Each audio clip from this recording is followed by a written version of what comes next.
Pernahkah Anda merasa terjebak dalam pertengkaran panas di mana emosi Anda sulit dikendalikan? Situasi seperti ini bisa sangat membingungkan, tetapi inilah yang perlu Anda ketahui.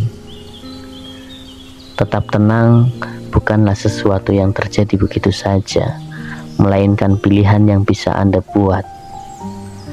Dalam video ini kita akan membahas cara-cara praktis yang terinspirasi dari filsafat stoikisme untuk membantu Anda menghadapi konflik dengan pikiran yang jernih dan hati yang tenang. Anda tidak memerlukan trik rumit dan meditasi dalam.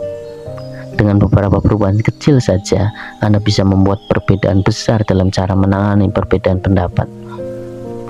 Sebelum kita mulai, pastikan untuk subscribe dan nyalakan notifikasi agar Anda tidak ketinggalan cara-cara lain untuk mengendalikan emosi. Apakah Anda siap untuk mengendalikan diri?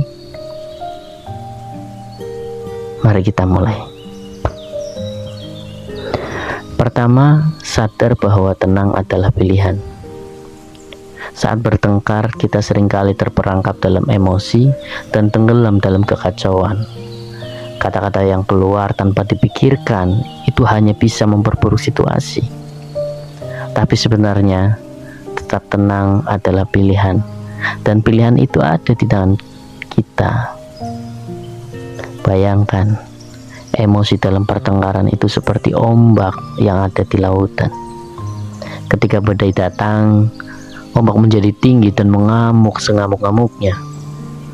Tetapi di bawah laut, pernahkah Anda terpikir, di bawah permukaan laut ada ketenangan yang tetap ada? Filsafat stoikisme mengajarkan kita untuk fokus pada ketenangan di dalam diri, meskipun ada badai di luar. Seperti yang dikatakan Marcus Aurelius, Anda memiliki kekuatan atas pikiran Anda, bukan atas peristiwa eksternal di luar kendali Anda. Saat bertengkar, tubuh kita merespon dengan mengeluarkan adrenalin, membuat detak jantung meningkat dan fokus kita menjadi sempit. Ini adalah respon alami untuk bertahan hidup. Akan tetapi dalam situasi konflik, reaksi ini justru akan menjadi penghalang. Maka, untuk mengatasinya, ambil satu nafas dalam 4 detik. Tahan selama 4 detik, lalu hembuskan perlahan selama 6 detik. Latihan pernafasan seperti ini memberi sinyal kepada otak bahwa Anda itu aman dan membantu menenangkan sistem saraf. Selain itu, Anda bisa tanyakan pada diri sendiri, apa yang benar-benar penting saat ini? Pertanyaan ini mengarahkan fokus Anda pada solusi daripada membiarkan emosi menguasai diri supaya tetap tenang. Kedua, mendengarkan lebih banyak ketimbang berbicara. Pertengkaran seringkali terjadi karena kita lebih fokus untuk membalas daripada mendengarkannya. Bayangkan, pertengkaran itu sebagai tarian. Anda tidak bisa hanya bergerak sendiri, tetapi harus mendengarkan ritme pasangan Anda. Gunakan teknik mendengarkan reflektif, yaitu dengan mengulang atau merangkum apa yang dikatakan lawan bicara Anda sebelum merespon. Misalnya, ketika pasangan kita menyampaikan bahwa kamu tidak pernah mempertimbangkan pendapat saya, kita bisa meresponnya dengan menjawab, sepertinya kamu merasa saya tidak serius mendengarkan pendapatmu.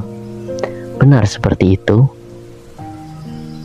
Ini bukan tentang meniru, tetapi ini akan menunjukkan bahwa Anda memahami mereka. Dengan mendengarkan lebih baik, Anda mengubah suasana diskusi menjadi lebih tenang dan produktif. Ketiga, ubah pertengkaran menjadi kolaborasi. Kita sering melihat pertengkaran sebagai pertempuran, di mana satu pihak harus ada yang menang dan kalah. Namun, jika kita mengubah sudut pandang, pertengkaran bisa menjadi kesempatan untuk bekerja sama. Pertengkaran seharusnya bukan tentang menang, melainkan tentang pemahaman. Alih-alih menjadi lawan, Anda dan orang lain bisa menjadi rekan tim yang mencari solusi bersama-sama. Anggaplah pertengkaran sebagai perahu yang sedang berada di tengah-tengah badai. Fokus pada apa yang bisa dilakukan untuk memberi solusi. Cobalah bertanya, apa yang bisa kita lakukan untuk menyelesaikan masalah ini bersama-sama? Dengan mengutamakan kerjasama, Anda bisa menghindari pertengkaran yang tidak perlu. Keempat, fokus pada hal yang bisa Anda kendalikan. Anda tidak bisa mengendalikan bagaimana orang lain bereaksi.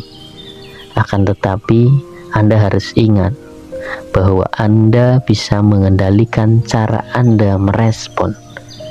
Jangan terjebak dalam kebutuhan untuk membuktikan bahwa Anda benar.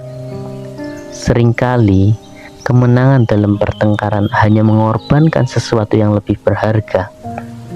Misalnya kedamaian, pemahaman, dan hubungan yang baik. Sebagian besar konflik bukan hanya tentang berbeda pendapat, tetapi tentang ego.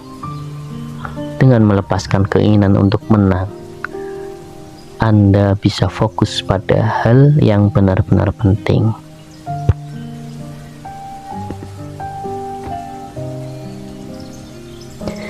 Ketika kita lebih memprioritaskan hubungan daripada sekedar menjadi benar, kita membangun komunikasi yang lebih sehat dan ikatan yang lebih kuat.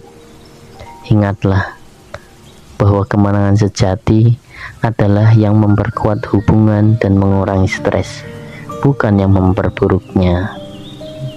Terima kasih telah menonton. Tetap tenang, tetap kuat, dan sampai jumpa di video berikutnya.